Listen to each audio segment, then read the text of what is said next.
The soft blue glow of computer screens filled the United Nations Deep Space Monitoring Station. It was another quiet night shift until Tom Miller noticed something unusual on his screen. The signal patterns didn't match anything in their database. His hands trembled slightly as he adjusted his headset and called over his supervisor. "Sir, you need to see this," Tom said, pointing at the strange wavelengths dancing across his monitor. "It's coming from the HD 7249 system. We've never seen anything like it before." Within hours, the discovery made its way up the chain of command. The signal wasn't random noise. It showed clear patterns that suggested intelligent life. More importantly, it carried a sense of urgency that even the most skeptical scientists couldn't ignore. The Earth exploration vessel Hope received its orders 3 days later. As the ship's massive engines hummed to life, Captain James Walker stood on the bridge, looking at his crew of 30. They were the best Earth had to offer: scientists, engineers, and explorers chosen for their skills and adaptability. "Ladies and gentlemen," Walker addressed his team, his voice steady and clear, "we're heading into unknown territory. The signals we detected suggest there might be a civilization in trouble. We're going to investigate, and if needed, we're going to help." The journey to HD 7249 took 2 weeks, even with the Hope's advanced engines. As they approached the system, the crew's excitement turned to concern. The star was a red dwarf, but its radiation levels were unusually high. On the third planet, their sensors detected signs of civilization. Dr. Lisa Reed, the ship's chief scientist, frowned at her readings. "Captain, the planet's surface is showing extremely high levels of radiation exposure. But there's definitely life down there. And it's unlike anything we've ever seen before." The Hope moved into orbit, and the crew got their first real look at the alien world. The planet's surface sparkled like a sea of diamonds under its red sun. Through their high-resolution cameras, they could see structures that looked like crystal gardens reaching toward the sky. "Those aren't buildings," Dr. Reed said, her voice filled with wonder. "They're alive. The whole surface is covered in crystalline life forms." The crew watched in amazement as patterns of light moved through the crystal structures, creating complex and beautiful displays. It wasn't just random reflection. It was communication. "They're trying to talk to us," Walker realized. He turned to his communications officer. "Can we respond using light signals?" For the next 12 hours, the crew worked to establish basic communication. They discovered that the crystalline beings called themselves the Lumini. Their civilization was millions of years old, but they had never developed space travel. They had been content on their world until their star began to change. The most shocking discovery came when the Lumini shared their recent history. They hadn't been alone in the galaxy. An advanced alliance of species, the Galactic Confederation, had known about them for centuries.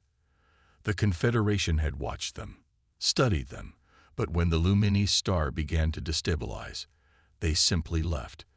They decided that saving a primitive crystalline species would be too costly and complicated. Captain Walker stood at his window, watching the beautiful light patterns below. In just a few years, the increasing radiation would destroy the entire Lumini civilization. They were asking for help, but they weren't demanding it. They were simply sharing their story, accepting their fate with a dignity that moved the entire human crew. Walker pressed the button to record his message to Earth. "Command, this is Captain James Walker of the Hope. We've made first contact with a crystalline species calling themselves the Lumini. They need our help. And God help me, I think we're their last hope. Sending all data now. Please respond with instructions. Walker out." As the message beamed toward Earth, Walker looked at his crew. They all knew that humanity, despite being one of the youngest spacefaring races, might be the only ones willing to try saving these ancient crystal beings. The real question was, would Earth agree to help? The Hope's science lab buzzed with activity as Dr. Lisa Reed and her team worked to understand their new crystalline friends. They had set up a special communication chamber filled with light panels that could match the Lumini's natural way of speaking. A small crystal being, about the size of a human hand, sat in the chamber. The humans named him Blue because of the gentle blue light that pulsed through his crystalline form. Through carefully controlled light patterns, Blue began sharing the story of his people. The translation is getting clearer, Anna Woods, the linguistics expert, said as she adjusted the computer settings. They don't use words like we do. Each light pattern is more like a complete thought or memory. Blue's light patterns showed images of the Lumini's past. Their civilization had grown from tiny crystal formations in ancient seas, eventually covering much of their planet's surface. They lived in perfect harmony with their world for millions of years, sharing thoughts and memories through their natural light. They're all connected, Dr. Reed realized, watching the data scroll across her screen. Each Lumini is part of a larger consciousness. They share everything: memories, knowledge, emotions, through their light networks. The story took a darker turn as Blue shared memories of the Galactic Confederation's visits. The advanced aliens had arrived in massive ships, studied the Lumini, and left without ever trying to communicate. When the star's radiation began to increase, the Confederation simply marked the planet as soon to be uninhabitable and removed it from their maps. Captain Walker watched from the observation deck as Blue's lights dimmed with sadness. "Ask them how long they have," he instructed. The answer made everyone in the room go quiet. Less than 2 years before the radiation would become too intense for even their crystalline bodies to handle. The entire species, millions of intelligent, peaceful beings, would shatter and die. "But why didn't you try to leave?" Anna asked through the light panels. Blue's response was both beautiful and heartbreaking. The Lumini had never seen a reason to leave their home. They had everything they needed: light, crystal, and each other. Space travel had seemed as strange to them as living underwater would seem to humans. But now, faced with extinction, they wished they had learned. Dr. Reed spent hours studying the Lumini's biology. "Their structure is amazing," she explained to Walker. "They absorb light and turn it into energy, just like plants do on Earth. But they also use light to store and share information. They're like living fiber optic networks." The crew learned that the Lumini could grow and heal themselves using raw minerals. They didn't need food like humans did, but they required specific types of light to survive. Their bodies were incredibly durable, yet also fragile in certain ways. "They can survive in space," Dr. Reed said, excitement in her voice. "Their crystal structure is tough enough. They just need the right kind of light and protection from harmful radiation. We could save them, Captain. It won't be easy, but it's possible." Walker nodded, looking at the latest message from Earth. The United Nations Security Council was debating the situation. Some nations worried about the cost and risk of helping an alien species. Others argued it was humanity's moral duty to help.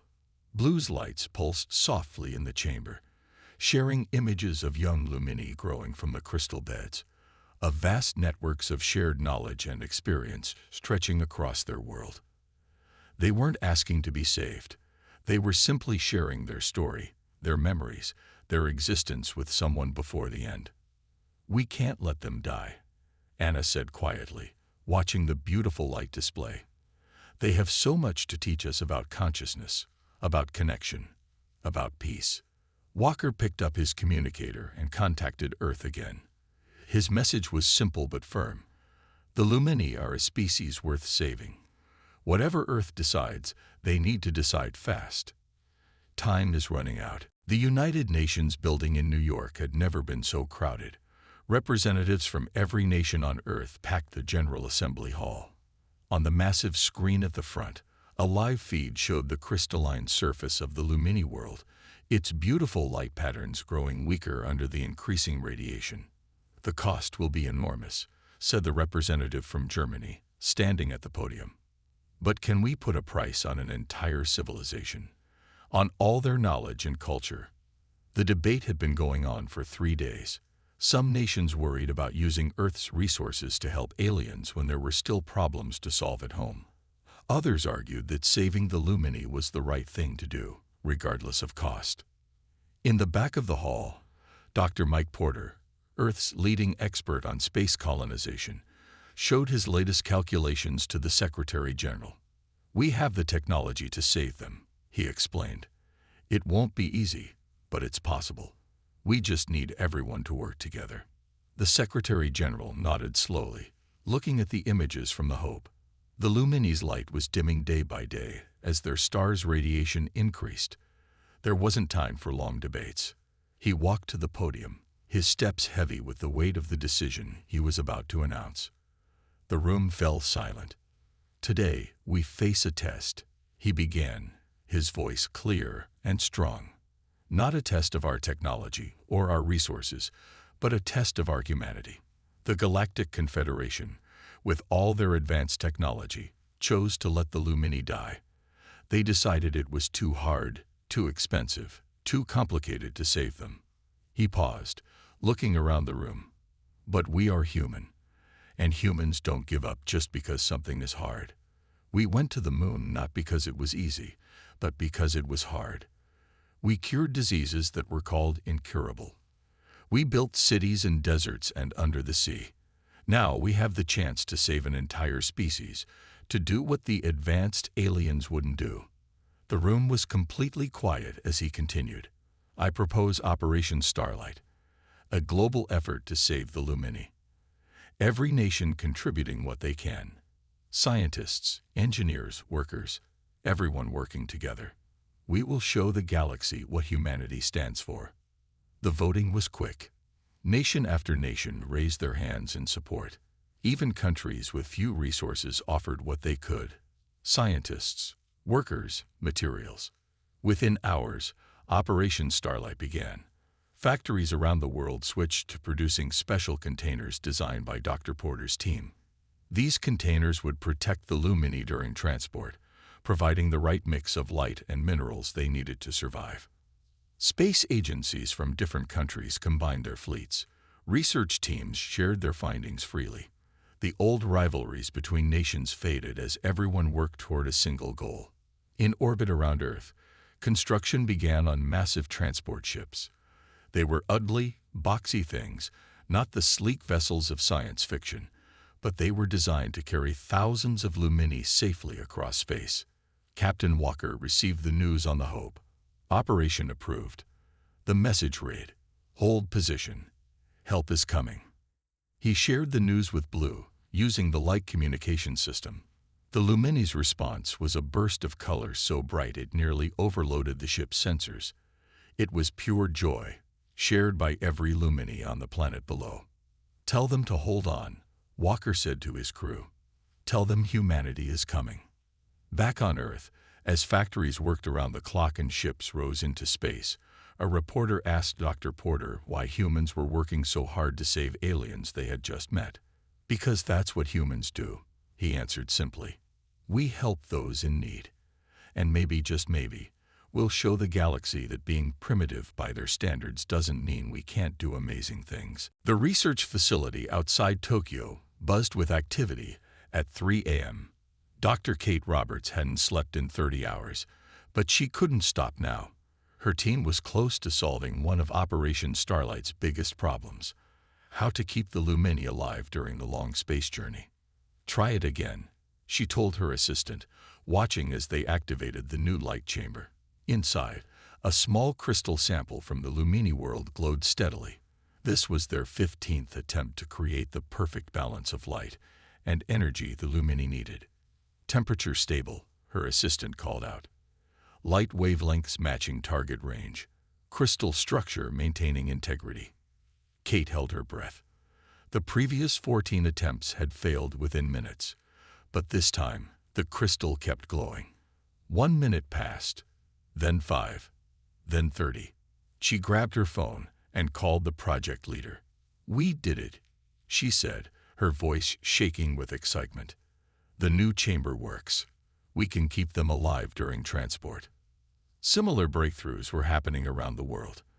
In Brazil, Engineers developed special mining robots that could gather the exact minerals the Lumini needed to maintain their crystal structure. In India, scientists created new solar panels that could capture and store the specific light frequencies that powered Lumini consciousness. At the Russian Space Center, Dr. Alex Brown faced another challenge. The transport ships needed better radiation shielding than anything humans had built before. His team worked day and night, testing new materials and designs. "The standard shields aren't good enough," he explained to his team. "We need something that can block the radiation, but let the right kind of light through. Something that's never been built before." The answer came from an unexpected place. A young engineer named Mark had been studying butterfly wings, which could reflect and filter light in complex ways. Using this principle, they developed a new kind of shield, layers of special materials that could block harmful radiation while letting helpful light pass through. In orbit, the first transport ship was nearly ready. It wasn't pretty. It looked like a giant box covered in solar panels and radiation shields, but it was humanity's best hope for saving the Lumini. On the Hope, Captain Walker worked with Blue to plan the evacuation. The Lumini shared their knowledge freely, helping humans understand exactly what they needed to survive. "They're teaching us things about light and crystal structures that our scientists never imagined," Dr. Reed reported to Earth. "Every problem we solve teaches us something new. The Lumini might need our help now, but what they're teaching us could help humanity for generations." The biggest test came when they tried moving a small group of Lumini to the Hope for a short-distance transport test. Everyone watched nervously as the crystals were carefully moved into the new transport chamber. At first, everything seemed fine. Then the Lumini's lights began to flicker. Warning alarms sounded throughout the ship. "The light frequency is wrong," Dr. Reed realized, quickly adjusting the settings. "They need more blue light, less red. Their communication is breaking down." For tense minutes, the crew worked to stabilize the chamber. Finally, the Lumini's lights steadied. They had survived their first move off their home world. The success was shared instantly with research teams on Earth. Scientists made quick adjustments to their designs, improving them based on what they had learned. "Every failure teaches us something," Kate told her team back in Tokyo. "Every problem we solve brings us closer to saving them." This is humanity at its best: learning, adapting, never giving up. As the first transport ship prepared for its journey to the Lumini world, a message arrived from the ship's construction team. "Built by human hands, powered by human determination, to save those abandoned by others. This ship is called Promise, because that's what humanity does. We make promises, and we keep them." The first transport ship, Promise, hung in orbit above the Lumini world like a massive metal box covered in shimmering panels. 5 more ships floated nearby, each ready to carry thousands of crystalline beings to safety. Captain Walker stood on the Hope's bridge, watching the loading process begin. "First transport team, you are clear to descend," he said into the radio. Small shuttles moved down to the planet's surface, carrying special collection teams in radiation suits. The Lumini had organized themselves into groups, making the evacuation easier. Their light patterns showed no fear, only trust in the humans who had come to help them. Each crystal being glowed softly as they were carefully lifted into transport containers. "Loading Bay 1 reports all systems normal," the radio crackled. "First group of Lumini safely secured. Life support systems functioning perfectly." Hour after hour, the shuttles moved between the surface and the transport ships. The humans worked in shifts, careful not to rush and risk damaging any of the crystal beings. Each Lumini was precious. They carried thousands of years of memories and knowledge in their crystal structure. In the Promise's control room, Dr. Reed monitored the light levels in each transport chamber. "They're talking to each other," she reported, watching the patterns of light flow between the chambers. "They're sharing memories of their world, making sure nothing is forgotten." The evacuation had been going smoothly for 3 days when the ship's warning systems suddenly blared to life. A massive solar flare was heading straight for them from the unstable red dwarf star. All teams, return to the ships immediately. Walker ordered. Solar flare approaching. This is not a drill. But 3 shuttles were still on the surface, loading the last groups of Lumini. They wouldn't have time to make multiple trips before the flare hit. We can't leave them behind. The shuttle pilot, Tom Baker, said firmly. He looked at his small craft, then at the groups of waiting Lumini. We'll take them all in one trip. That's over the shuttle's safe carrying capacity, Mission Control warned. Then we'll fly unsafe, Baker replied. His crew nodded in agreement. Better to try than to leave them to die. They loaded every Lumini they could fit into the shuttle. The ship's engines strained as it lifted off, heavy with its crystal cargo. The other 2 shuttles did the same, their engines glowing red with effort. Solar flare impact in 3 minutes, the computer announced. The overloaded shuttles moved slowly toward the transport ships, fighting against their own weight. Warning lights flashed in their cockpits as systems were pushed beyond their limits. 2 minutes to impact. Baker's shuttle was falling behind, its engines starting to fail under the strain. Without warning, the Hope moved between the shuttles and the approaching flare. Get those shuttles into the transport ships, Walker commanded. The Hope's shields will buy you time. The Hope's shields glowed bright as they took the first hit from the solar flare. Alarms blared throughout the ship as the radiation levels spiked. But the shields held just long enough. With seconds to spare, the last shuttle cleared the Promise's loading bay doors. The transport ships activated their new radiation shields, protecting their precious cargo as the remainder of the solar flare washed over them. In the aftermath, Walker looked at the damage report. The Hope would need repairs, but they had done it. Not a single Lumini was lost. Blue, who had stayed aboard the Hope to help coordinate, shared a message that brought tears to many eyes. The light patterns translated to a simple but powerful thought. In our long history, we never imagined leaving our world. But you, humans, have given us something we never had before, a future among the stars. The Promise and its sister ships prepared for their long journey to the safety of the Sol system. Inside their chambers, the Lumini glowed with patterns that would be studied for years to come. They were singing, in their own way, songs of gratitude to the humans who refused to leave them behind. Europa's icy surface glittered under Jupiter's distant light. Deep beneath the ice, humans had spent months preparing humanity's greatest gift to the Lumini, a new home. Dr. Mike Porter stood in the massive underground cavern, now transformed into a crystal garden. Special lights lined the walls, creating the exact frequencies the Lumini needed to thrive. The temperature was perfectly controlled, and mineral-rich water flowed through carefully designed channels. Final systems check complete, his assistant reported. All environmental controls are green. We're ready for the first group. The transport ships had arrived in the solar system 2 weeks ago, carrying their precious cargoes safely through the long journey. Now came the most delicate part, helping the Lumini settle into their new home. The first transport container opened slowly. Inside, a cluster of Lumini crystals glowed with gentle light. Everyone held their breath as the crystals were carefully transferred into their new environment. For a moment, nothing happened. Then, slowly, the Lumini's light patterns began to spread through their crystal structures. They were exploring their new home, testing the light, the minerals, the environment that humans had created for them. Blue, who had helped design the new habitat, sent out a pattern of light that translated to, "It feels like home. Different, but good. We can grow here." More containers were opened, and more Lumini joined their fellows in the crystal garden.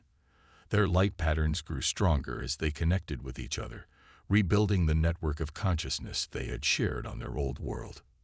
"Look," one of the scientists called out, pointing to a small corner of the garden. Where the Lumini had settled, new crystal formations were already beginning to grow. They were not just surviving, they were thriving. In the observation room above the cavern, Dr. Reed watched the light patterns with tears in her eyes. "They're sharing memories," she explained to the others. Memories of their old world, but also new memories of their journey here, of the humans who helped them. The Lumini had a surprise for their human friends. As more of them settled into their new home, their combined light patterns began to form images in the crystal structures. They showed scenes from their rescue, the hope arriving at their world, the humans working tirelessly to save them, the dangerous evacuation during the solar flare. It's a memorial, Dr. Porter realized. They're creating a permanent record of what happened, stored in the very crystals they grow from.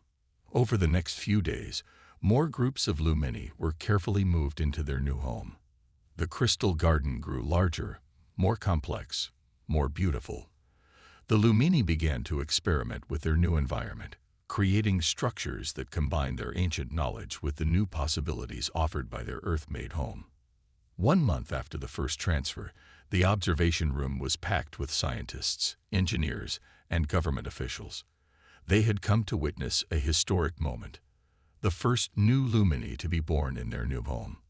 Everyone watched in wonder as a small crystal formation began to glow with its own light. A new consciousness joined the Lumini network, the first of their species to begin life in the solar system. The Lumini's light patterns exploded with joy, creating a display so beautiful that many humans wept at the sight. Through their translators, they shared a message. This little one's first memories will be of humans. In its crystal structure, it will carry the story of how Earth's people saved our entire species. Every new Lumini born here will know this story, will know that when others abandoned us, humanity stepped forward. Dr. Porter touched the crystal wall gently. "Welcome home," he whispered. "Welcome to your new beginning."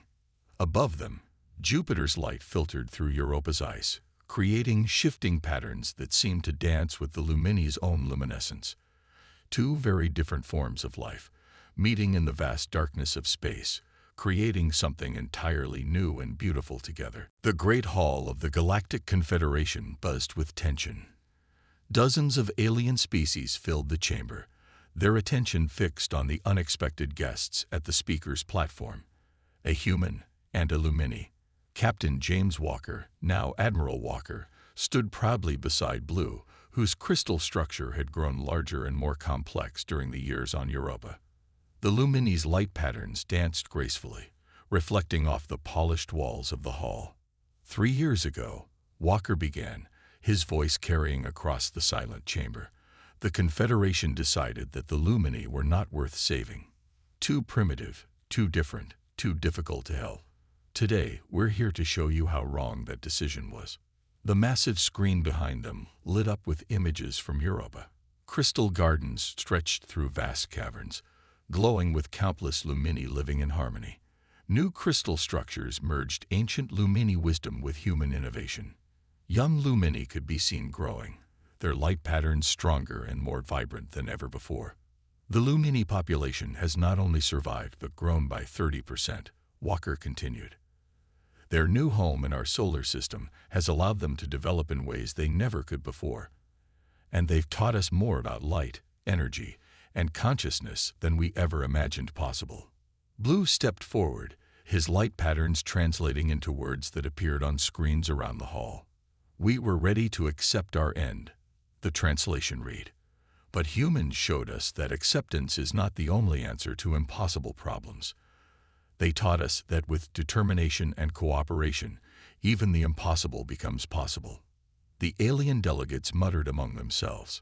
One of them, a tall, silvery being, stood up. "This is unprecedented," it said. "No species has ever attempted such a rescue. The resources required, the risks taken, were all worth it," Walker interrupted firmly. "Because every sentient species has value.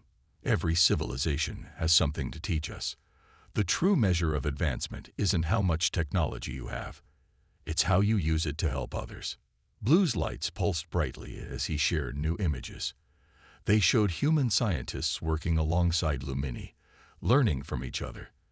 The crystal gardens had led to breakthroughs in energy storage, data processing, and even medical treatment. "Humanity requests full membership in the Galactic Confederation," Walker announced. "Not because we need it, but because the galaxy needs change. We propose a new charter, one that recognizes the duty of advanced species to help others, not abandon them. The chamber erupted in discussion. Some delegates seemed offended, others intrigued, but they couldn't ignore the evidence before them. The Lumini, supposedly too primitive to save, were now achieving things that amazed even the Confederation's scientists. An older alien species, known for their wisdom, raised their speaking light. Perhaps, they said slowly, we have confused technological advancement with true civilization. These humans, whom we considered primitive, have shown more wisdom than we did. Blue's final light pattern filled the hall with shifting colors. It showed the moment of first contact, when the hope had arrived at the Lumini world.